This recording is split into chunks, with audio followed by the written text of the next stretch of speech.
Today I'm going to show you how to combine two cells in Excel. So right here we have a column of first names and a cell column of last names, and I'm going to show you how to combine the two to get a full name.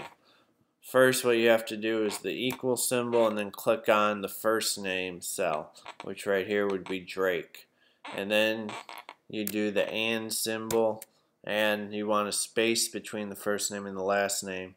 So you put quotations and a space in between the quotation marks, and then another and symbol, and then click on the last name or enter cell AB or B1, excuse me, and then hit the enter sign, and you have Drake do the first name and the last name, and then you can just click on the bottom right hand corner and scroll all the way down to the end of the cells that you want to combine, and it will combine them. And then let's get the cells fitted to the name.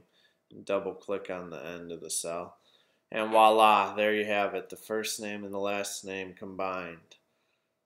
And you can do this with anything and it would work. Just use the equal at the equal symbol at the beginning, and then the and symbol in between whatever cells you want to combine, or and put anything that's not in the cells in quotation marks.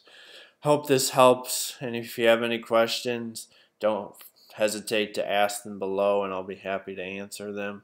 And hit that like button, and don't forget to subscribe if you want more videos like this. Thank you and have a good day. Hope you guys enjoyed the video.